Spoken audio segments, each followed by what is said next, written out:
Salut tout le monde et bonsoir à tous. Voici Next Move. On est parti sur un nouveau live, nouvelle information, kiné, santé, sport, tout ce que vous voulez. Et on est là pour la soirée ensemble. Comme je l'ai expliqué sur les réseaux, bonjour à tous. Enfin bonsoir. Aujourd'hui on va parler de la course Paris-Versailles que j'ai fait ce week-end, donc dimanche, parce que j'ai beaucoup de choses à vous dire par rapport à cela. Ensuite, on parlera de l'Armagédon. Donc, c'est un événement caritatif qui se passe tous les ans où je devais intervenir. L'année dernière, j'ai pas pu pour X raisons. Mais cette année, je vais intervenir. Je vais faire une petite émission santé en parlant de la kinésithérapie, de l'intervention de la kinésithérapie en milieu oncologique, donc dans les patients qui sont atteints de cancer, que ce soit avant, pendant ou après opération. Et ensuite, on partira sur un peu de Resident Evil 4. Donc voilà le programme du soir. Ça fait un moment que j'avais pas streamé le soir. Ça fait plaisir en fait de revenir sur ces heures-là. Ces heures où on est un peu plus chill, un peu plus calme. On va passer un bon moment ensemble. Donc voilà. Je sais pas si l'un d'entre vous, celui qui regarde ou qui est un peu dans l'ombre, a fait la Paris-Versailles. C'est une course qui, pareil, a une édition tous les ans. Cette année, j'ai décidé de la faire, c'est la 45e. Et pour un peu situer la chose, moi je ne suis pas coureur, je n'aime pas courir. En fait, si tu m'écoutes, la course pour moi c'est le truc le plus chiant. Quand on fait de la prépa pour le handball, c'est le truc que je ne veux pas faire parce que je n'aime pas courir. Je trouve que il n'y a aucun intérêt. Tu cours et tu regardes le même. Enfin, quand c'est sur tapis, c'est le même décor. Quand tu cours en piste, c'est toujours tourné en rond. Par contre, aller courir dans les bois de temps en temps, ouais, ça peut me plaire, mais franchement, c'est pas le truc que je ferais tous les jours. Et là, je me suis laissé tenter par un de mes collègues qui, lui, est kiné également et qui est runner. Et je me suis laissé tenter d'aller faire cette course, mais sans entraînement. C'est-à-dire que j'ai jamais couru plus de 10 km. Là, c'était un 16 km 2 avec du dénivelé. Donc j'ai jamais couru plus de 10 km, je m'étais pas du tout entraîné, le seul sport que je faisais c'était du handball et du paddle, donc chose qui n'a rien à voir avec les efforts qu'on fait lors d'une course qui est vraiment de l'endurance.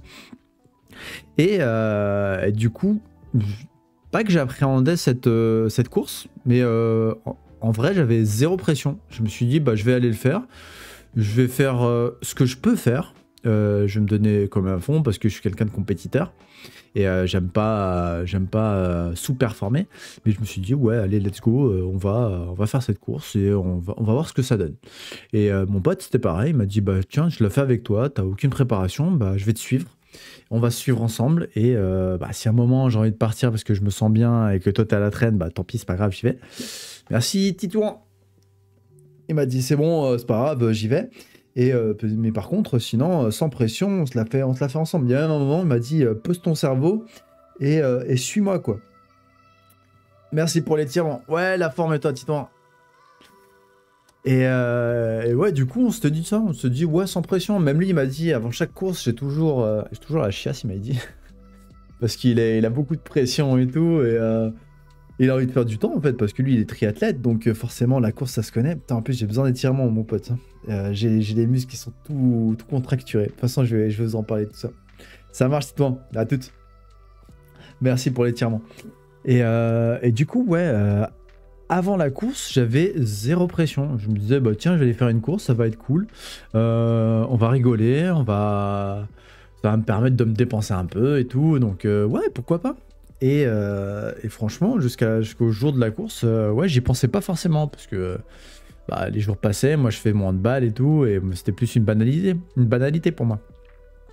Le jour de la course là arrive, pareil, zéro pression. Je suis arrivé avec mes petites godasses, mon petit t-shirt, c'était sac à d'ailleurs, et je me suis dit let's go, on va faire notre course. Et pareil, zéro échauffement. Je me suis jamais dit tiens je vais m'échauffer parce qu'en fait je me disais tu vas aller courir, donc dans tous les cas, tu vas t'échauffer sur le moment, tu vas pas performer, donc tu vas prendre peut-être 2-3 km à te chauffer, et après tu vas commencer à accélérer et tout. Et donc, c'est ce qui s'est passé, en fait, on n'a pas performé, on n'a pas speedé d'un coup. Je pense qu'on est parti à 5 minutes 30 le kilomètre, ce qui est pas dégueu, mais c'était un petit rythme, et franchement, on est parti tranquille. Et il faut savoir aussi, voilà, comme je disais tout à l'heure, Paris-Versailles, il y a quand même un dénivelé qui est positif et qui est, franchement, il est dur. parce qu'il y a la côte des Gardes qui fait bien, je crois, c'est 7% de pente. Et j'avoue, pour l'avoir fait, franchement, elle m'en a fait voir de toutes les couleurs cette côte. Mais le problème, je trouve que c'est même pas seulement la côte qui est le problème, c'est qu'il y a beaucoup de monde, c'est 25 000 coureurs. Et du coup, tu dois slalomer. Et franchement, les 5 premiers kilomètres, j'avais l'impression de jouer à Mario Kart. C'est-à-dire qu'il fallait que je slalome entre tout le monde. On dit à tous les gens qui sont lents de se mettre tout à droite, tu parles. Ils étaient tous éparpillés sur la route, donc tu étais obligé d'esquiver, de déraper, de machin. Donc c'était drôle, mais à la fois relou. Parce que tu sentais que toi, en fait, t'arrivais derrière quelqu'un, tu freinais, donc du coup, tu réaccélérais pour le dépasser, hop, tu freinais, tu réaccélérais. Donc en fait, tu faisais un peu de fractionner, mine de rien. Et donc, jusqu'à la côte de Garde, ça allait. Franchement, j'avais un bon rythme, j'avais pas de douleur. Je commençais à sentir un petit peu les jambes qui commençaient à prendre, 5e, 6e kilomètre. Mais ça allait. Puis arrive la côte de Garde, donc au 6e kilomètre. Et là, je me dis, waouh, ça va être chaud. Mais je l'ai faite. Franchement, je l'ai faite et j'ai essayé de suivre mon pote qui, lui, était devant. Alors, en essayant d'esquiver tous les gens, essayer de le rattraper. Et arrivé à la côte de Garde, à la fin de la côte de Garde, on arrive à l'approvisionnement d'eau. Et c'est là où il m'a lâché, parce que lui, il allait courir, et il courait vers l'avant. Et moi, j'essayais de le rattraper. Et à force d'être derrière les gens, dans le ventre mou et tout, bah, en fait, je me suis laissé distancer. Et on a fini la course chacun de son côté. Donc, il restait un peu moins de la moitié. On était genre à 10 km, il nous en restait 6. Et genre, jusqu'à la côte de Garde, ça va, pas de douleur. Je sentais que c'était dur. Ça commençait à taper, les jambes commençaient à être lourdes, mais ça allait. Je continue ma course, 10, 11, 12, 13. J'avais aucune douleur, ça se passait bien. Je sentais juste que j'étais franchement à un bon rythme. J'y allais franchement à mon rythme et franchement assez soutenu. Et c'est vraiment à partir du 14e kilomètre où je commençais à avoir des douleurs musculaires. Avant, je commençais à les sentir un tout petit peu, genre des petites pointes, comme tu peux sentir quand tu fais du sport, genre une petite crampe qui arrive par là, ou tu vois. Là, non, c'était une douleur qui arrivait progressivement dans les jambes. Donc la première petite douleur que j'ai ressentie, c'était dans l'aine droite, au niveau de l'adducteur. Après, ça m'a pris au niveau de la cuisse gauche. Après, ça a commencé à me prendre sur les deux malléoles internes des deux côtés. Et sur le dernier kilomètre, ça a été mon mollet gauche. Franchement, j'avais trop mal. Je me suis dit, je peux pas accélérer et je veux pas me péter. Donc, let's go, on continue. Et mon adducteur droit, qui était les deux, franchement, ça me tirait des deux côtés. Et franchement, ça me faisait hyper mal. Et je me suis dit, non, tu finis la course tranquille. Il te reste 1 kilomètre, te pète pas. Et là, il y a la pote de mon pote qui me dit, allez, c'est parti. Il restait, je crois, 200 mètres. Là, tu fais le petit coup d'accélération qui fait plaisir. Et je l'ai fini en 1h26. The time has come for this cookie. Ta tête est là. Merci beaucoup, mon las. Merci beaucoup pour ton reset, ton 20e mois. Et comme c'est écrit, un sub égale 15 squats. C'est parti. Hop là. En plus, ça me fait rééduquer un petit peu ma jambe. 5, 6, 7, 8, 9, 10, 11, 12, 13, 14 et 15. Merci beaucoup, ta tête là. Donc ouais, on arrive dernier kilomètre et ouais, cette tension musculaire au niveau du mollet gauche ainsi qu'à l'adducteur droit. Et après, quand tu t'arrêtes, c'est là où en fait ton corps, petit à petit, il va te faire ressortir tout ce qu'il a ressenti pendant la course, que tu n'as pas ressenti parce que tu étais à chaud, mais qu'à froid, ça commence à faire mal. Donc les premières douleurs, ça a été le genou gauche. Franchement, il était tout rigide, j'avais l'impression qu'il était tout bloqué. Et c'est là où, en fait, je comprends les patients qui me disent « Ah, je suis bloqué du genou, je suis bloqué du dos, je suis bloqué de machin ». C'est là que tu comprends ce qu'ils veulent dire. Donc le genou qui faisait mal, le mollet qui était hyper tendu, le quadriceps qui est hyper tendu. Franchement, juste après la course, c'était des petites tensions musculaires, mais qui faisaient mal au point où tu te dis « Putain, j'en ai chié, quoi ». Franchement, fou. Ah, chier pour les squats. et du coup, on marche, on est parti déjeuner dans un resto où on s'est pris une belle entrecôte. Moi, j'ai pris une côte de bœuf individuelle, magnifique. Et plus le temps passait, plus les tensions musculaires arrivaient. Donc tu commences à avoir 2 baguettes de pain à la place des jambes. Tu marchais tel un canard, tellement t'avais mal. C'était assez drôle. Et on prend le RER, j'avais trop mal. Je commence à avoir trop mal aux jambes. En plus, j'étais fatigué. En plus, je pouvais pas rentrer chez moi et juste me poser. Il fallait que je bouge parce que je devais avoir de la famille. Donc il y avait toute la fatigue qui arrivait. Et en fait, le pire, c'est pas le jour même. C'est le temps que ton muscle il comprenne qu'il a fait son sport. Tu vois les courbatures que tu ressens le lendemain d'une séance de sport bien appuyée, bah, c'était ça. Le lundi, j'avais l'impression d'être un vieux. Je suis arrivé au cabinet, j'ai dit à ma patiente, j'ai mal aux jambes. Ne me faites pas faire des squats, j'ai mal aux jambes. Moi j'ai tension dans ma bursite. Bursite au niveau de l'épaule, mon ami. Moi je connais un bon kiné. Et ouais, le lundi, j'avais l'impression d'avoir 2 baguettes chinoises à la place des jambes. J'avais trop mal. Franchement, j'essayais de m'étirer, de me masser, de faire du pistolet de massage, etc. Toute la journée, j'en ai souffert. Ensuite, mardi, pareil, mais ça allait un peu mieux. Et mardi soir, j'avais entraînement de hand. Et je pense que c'est là où j'ai fait mon erreur. J'ai fait mon entraînement de hand. De base, j'avais mal au biceps. J'avais une tendinopathie qui commençait à se déclarer au niveau du biceps. Donc j'y allais tranquillement par rapport à cela pour pas me péter également. Et il s'avère qu'en fin de séance de hier, j'ai commencé à avoir une douleur, mais lancinante. C'est la première fois que ça m'arrive et c'est là où j'ai compris aussi. En fait, je reviendrai après sur ça, mais une douleur hyper lancinante au niveau de la face latérale du genou. Et c'est là où j'ai compris que j'ai un petit syndrome de l'essuie-glace qui arrive. Et c'est la première fois que je le ressens. Et c'est là où je comprends mes patients qui me disaient « Ah putain, c'est super douloureux, ça m'est arrivé en pleine course, ça arrivait vraiment à cet endroit-là, tac, j'ai l'impression, on m'a mis un coup de couteau sur le côté et tout. » Et c'est là où je comprends. En fait, à partir du moment où tu l'as pas vécu, tu peux pas dire à un patient « Ouais, mais c'est pas si douloureux que ça. » Quand je me suis fait l'entorse de cheville, pareil, j'ai compris en fait ce que mes patients... ils pouvaient ressentir quand ils avaient cette douleur, quand ils se faisaient une cheville, etc. Et ça me permet d'avoir un peu plus d'empathie envers eux par rapport justement à la douleur qu'ils peuvent avoir. Là, le fait que j'ai le syndrome de l'essuie-glace, je sais que je vais le traiter de manière correcte, je sais comment le traiter. C'est pour ça qu'aujourd'hui, je suis pas allé à la salle, j'ai pas fait de paddle et demain, je vais pas aller m'entraîner parce que j'ai cette douleur qui est hyper lancinante et qui, rien qu'en marchant aujourd'hui, c'était dur. Mais ça me permet justement de moi-même me faire ma propre rééducation et proposer une rééducation qualitative à mes patients.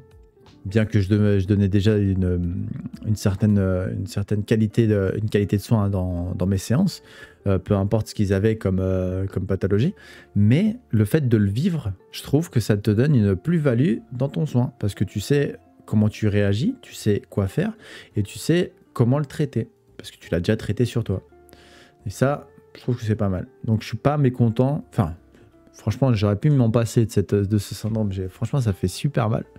Mais en même temps, ça va me permettre, moi, de gagner en expérience vis-à-vis de cette pathologie. Et donc, vient la question de est-ce que j'ai bien fait de faire cette course? Parce que, quand même, je ressors avec quand même pas mal de douleurs. J'étais pas entraîné, j'ai jamais fait de sortie longue. Là, je me retrouve, ça fait 3 jours que j'ai des douleurs pas possibles dans tout le corps, que je me sens papy. Je ne regrette pas d'avoir fait cette course, parce que humainement et même sportivement, j'ai découvert un sport que je détestais et qui finalement j'ai pris goût à la fin. À la fin de la course, j'étais là, putain, j'ai fait 1h26. D'ailleurs, oui, voilà, j'ai fait 1h26 en 16 km sans entraînement. Et moi, je visais moins d'1h30. Moins d'1h30. Là, j'ai fait 1h26. Franchement, je suis content. Pour une première, je suis content. Maintenant, je pense que mon erreur, ça a été de le faire sans entraînement, de pas m'être entraîné en amont. Même ne serait-ce qu'une ou 2 sorties, je pense que ça m'aurait été plus bénéfique et j'aurais moins souffert derrière. Et j'aurais pu savoir aussi où me situer par rapport justement à la course, par rapport à la distance qui allait être parcourue sur ce Paris-Versailles. Donc, plus d'entraînement, plus de renforcement. Je pense, je sais pas si je cours avec les bonnes baskets. Franchement, j'y suis allé en touriste. Et c'est vrai que pour un kiné, tu dis à tes patients qu'il faut se préparer, s'échauffer, etc. C'est un peu le comble, mais c'est toujours le cordonnier qui est le plus mal chaussé. Mais ouais, franchement, avec un peu plus de préparation, avec un peu plus d'échauffement, de renforcement, de préparation justement pour ce genre de course, pour ce genre d'impact, pour ce genre d'effort physique en fait, je pense que j'aurais dû le faire et ça aurait été bénéfique. J'aurais peut-être fait un meilleur temps, mais j'aurais eu surtout moins mal. J'aurais eu moins ces douleurs post-course qui seraient arrivées 2-3 jours après. Parce que par rapport à mon sport, donc moi je suis handballeur, comme je vous l'ai dit au tout début, c'est des efforts qui sont différents. Moi je fais beaucoup de fractionnés au handball, on court quand même sur du parquet, donc c'est un revêtement qui est assez souple, qui répond vachement bien justement à l'impact qu'on peut donner dans la course. Là où quand on court sur le bitume ou sur le béton, en fait tes articulations elles prennent cher. En tout cas, de ce que j'avais lu avant, c'était mieux d'aller courir sur des chemins de terre, où en fait, t'as un sol moins dense. Donc du coup, t'as une meilleure réponse par rapport à l'énergie que t'envoies et qui te renvoie en fait dans tes articulations et dans ton corps. Donc il y a ça. Mon corps qui n'était pas du tout habitué à ce genre d'effort physique, donc de l'endurance. Parce qu'on a différentes fibres musculaires, certaines qui permettent l'effort immédiat. Donc tout ce qui est sport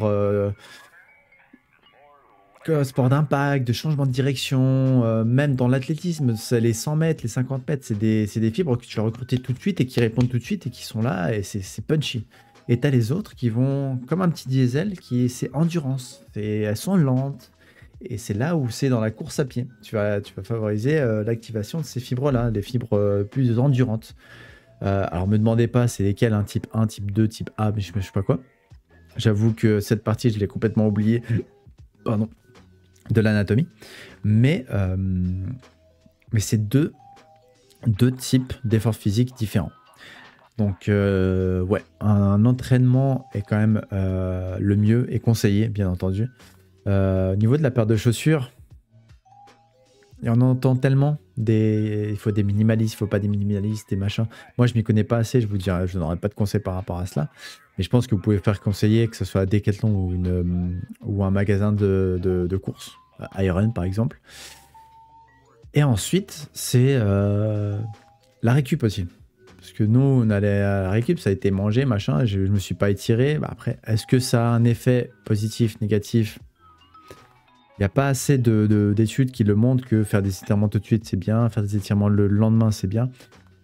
Moi, j'ai essayé de récupérer à ma manière et ça a bien fonctionné. C'est juste là, hier, j'ai fait mon entraînement de hand et ça m'a un peu bousillé, un peu plus par rapport aux douleurs que je pouvais déjà avoir.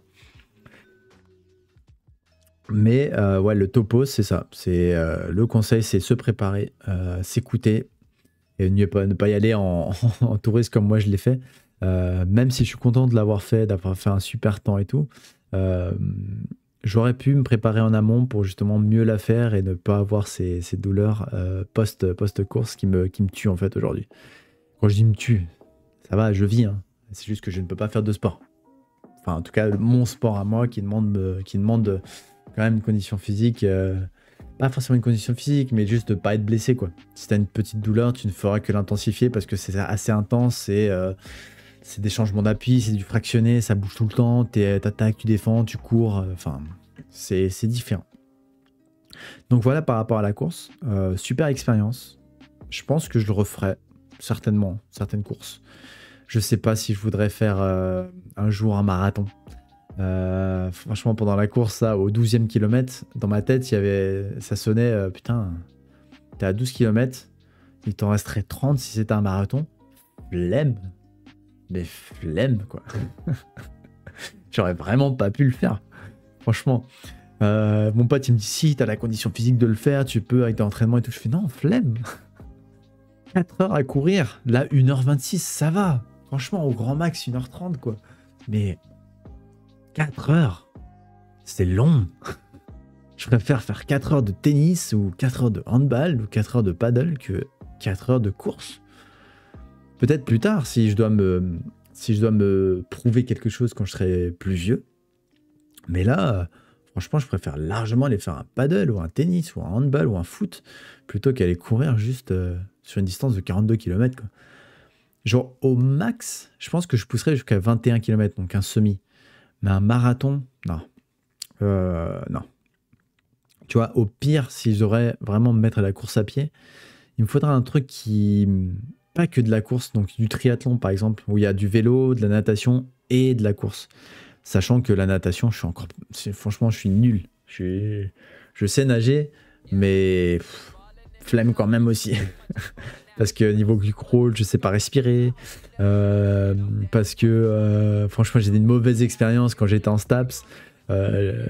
Franchement, en STAPS, on avait une épreuve de sauvetage où j'ai eu 10 et franchement, j'ai fini l'épreuve. Je suis sorti de l'eau, j'avais envie de vomir tellement j'ai d'acide lactique dans le corps, où j'ai pas su bien respirer et tout. Et en fait, si je me rappelle bien de l'épreuve, c'est en gros tu plongeais, tu nageais 25 mètres, tu renageais 25 mètres, tu partais à 12 mètres 50, tu récupérais un mannequin, tu le ramenais d'un côté, tu ramenais de l'autre, et c'était fini. Et t'avais de l'apnée au début, t'avais de l'apnée de 12 mètres 50. Oh, horrible. Horrible. Franchement, je sais même pas comment j'ai réussi à avoir 10. C'était vraiment sur le fil. Donc ouais, triathlon, à voir. Hein. C'est vraiment la natation qui serait un problème. Donc voilà. Je pense que la prochaine, bon, je verrai avec mon pote, hein, mais là, on m'a proposé un semi-marathon c'est dans 3 semaines. Pas du tout, mon ami. Le temps que je récupère, que je me remette en forme, etc. Non, non, non. Là, c'est repos jusqu'à lundi prochain. Parce que lundi prochain j'ai tournoi de paddle, donc on va se reposer, on va se récupérer, on va aller à la salle tranquille, on va aller faire du renforcement.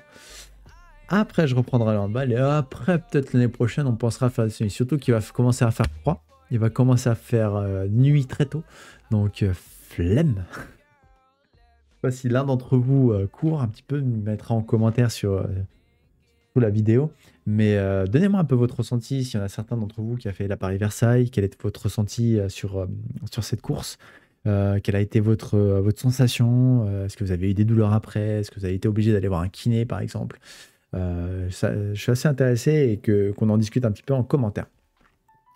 Le deuxième sujet sur lequel je voulais parler avec vous aujourd'hui, c'est l'Armagédon. Donc l'Armagédon commence vendredi soir à 18h. L'Armagédon, c'est un événement caritatif qu'on pourrait mettre dans la même catégorie que Speedon ou The Event, etc. Et en gros, c'est plusieurs streamers qui se retrouvent. Il y en a certains qui seront ensemble, d'autres, ça sera du distanciel.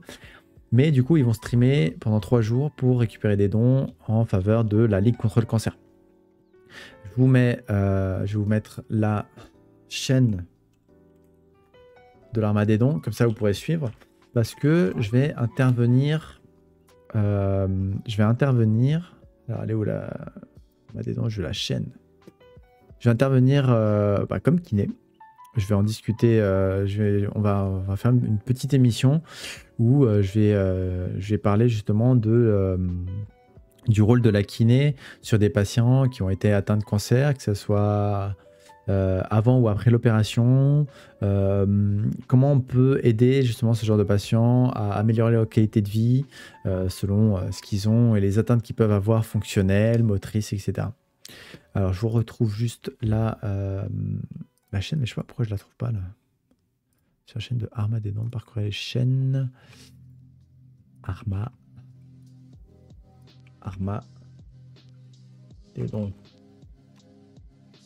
Ah oui, d'accord. Armagédon. Comme ça que je l'ai trouvé. Voilà. Oh bah d'ailleurs, je la suivais pas. Boum. Tchac, tchac. Et je vous l'envoie juste ici. Donc vous pouvez suivre la chaîne. Je vais intervenir du coup le vendredi soir 20h, normalement sur une émission. Je vais pas pouvoir intervenir plus longtemps, que ce soit avec les bénévoles, avec les streamers, parce que malheureusement ça tombe sur un week-end où j'ai un mariage. Mais le vendredi j'y serai. J'essaierai d'y passer aussi le dimanche pour les aider également. Franchement, ça va être hyper cool, c'est bonne ambiance. J'étais assez déçu de ne pas pouvoir intervenir l'année dernière parce que j'avais eu des petits soucis. Et cette année, je n'interviens pas comme streamer, mais uniquement comme intervenant, kiné, pour aider, conseiller les streamers et les bénévoles qui sont en présentiel, mais également pour faire cette petite émission. Voilà. Sachant que le mois d'octobre, vous le savez, hein, c'est le mois pour le cancer, octobre rose pour dépistage du cancer du sein, tout ça. Il y a aussi le Movember qui va arriver également. Donc le mois de novembre, c'est pour le dépistage du cancer des testicules chez l'homme, prostate et testicules, si je dis pas de bêtises. Et où on en reparlera. L'année dernière, j'avais fait la Movember. Il y a 2 ans, pareil.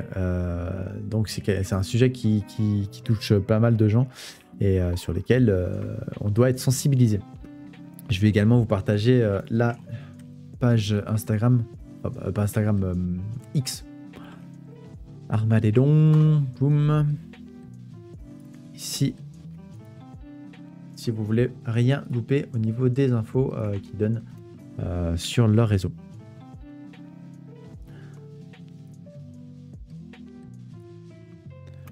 Donc voilà, ça c'était donc la petite demi-heure où je voulais vous discuter de ça, donc de la course Paris-Versailles que j'ai fait. Je referai une vidéo Instagram et YouTube pour vous expliquer un petit peu tout le topo. Cette VOD sera sur YouTube également, donc vous n'hésitez pas à aller voir si vous avez loupé toutes les informations que j'ai pu donner aujourd'hui.